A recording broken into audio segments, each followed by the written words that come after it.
Peut-être que vous voulez faire de la place dans votre vie pour quelque chose de nouveau, que ce soit une personne, que ce soit une activité ou même un sentiment.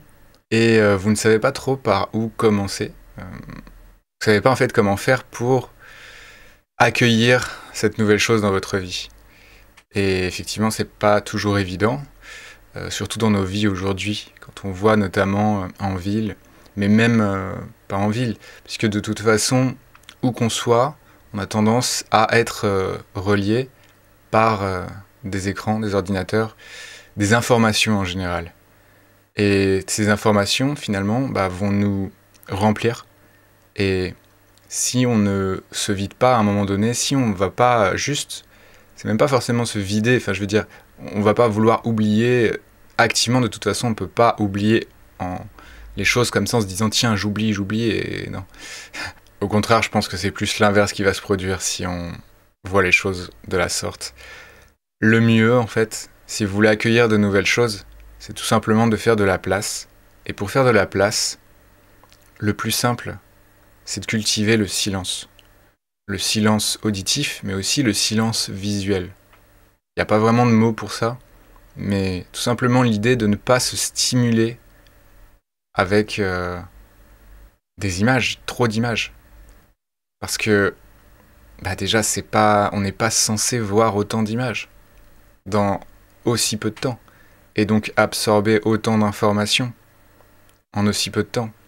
Vous avez peut-être remarqué, je fais pas des montages extrêmement dynamiques avec énormément d'images illustrées. Alors déjà parce que c'est pas évident pour moi de trouver des images qui vont illustrer exactement ce que je veux, mais surtout parce que j'aspire à vous transmettre ce goût de tout simplement se contenter de peu. Et je sais qu'aujourd'hui ça peut paraître un peu... mais en fait c'est la base, à mon sens, de la sérénité, potentiellement du bonheur, etc. Plus on va cultiver les stimulations, et moins, paradoxalement, on va être stimulé d'ailleurs. Parce qu'on va comme rehausser le niveau de tolérance à chaque fois. Et au bout d'un moment, on peut plus aller au-dessus. Et en fait, on n'est plus stimulé, tout devient fade en fait. Surtout les choses qui sont pas stimulantes.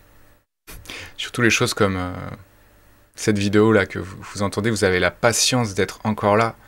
Et bravo, parce que la plupart des gens ne peuvent pas tenir aussi longtemps s'il n'y a pas de stimulation dans tous les sens, des images, etc.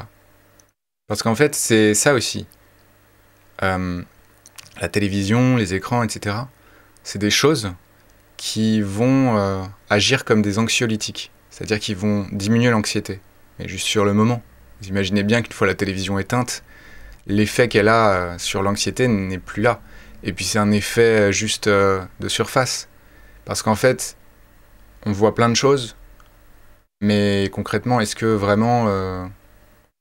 déjà, est-ce que c'est vraiment ces choses nous sont utiles? Et puis concrètement, est-ce que ça nous fait du bien? Bon, est-ce que ça me fait du bien? Je sais pas. Ça dépend. C'est possible.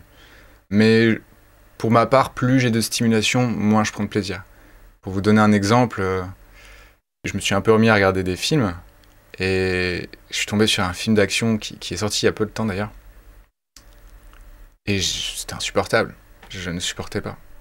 Mais je sais que ça fonctionne. Sinon, voilà, c'est pas des films qui ont des budgets de plusieurs dizaines de millions de dollars. C'est parce que ça fonctionne. Parce que les gens aiment ça. Parce que c'est stimulant. En fait, c'est récompensant. Donc comme la dopamine, l'hormone de la récompense, on l'appelle aussi comme ça. C'est récompensant, c'est réconfortant. Mais je dirais c'est pas renforçant.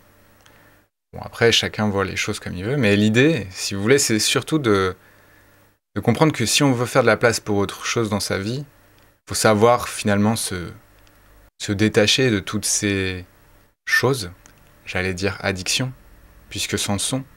À partir du moment où on a envie d'y retourner, et que ça va jouer sur la récompense, sur la dopamine, c'est que c'est une addiction potentielle, au moins.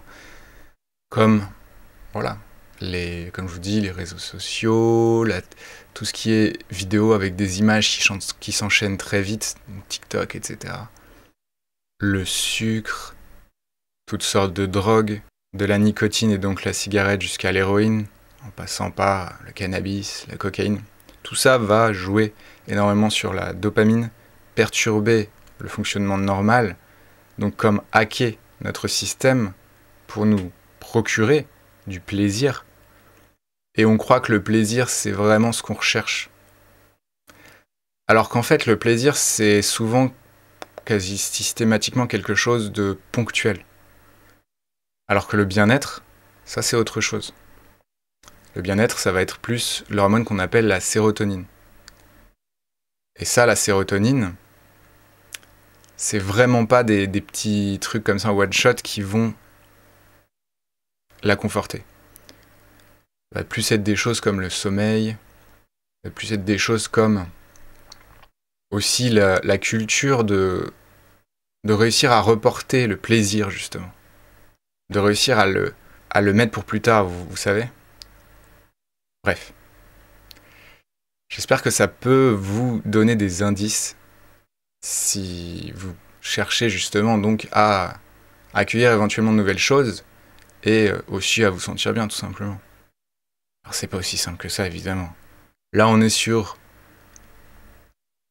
un élément, enfin plusieurs éléments, mais je veux dire c'est un tout, c'est un environnement, c'est des habitudes, c'est une manière de penser. Bref, je vous souhaite une excellente journée, j'espère que vous allez bien, vous améliorez bien.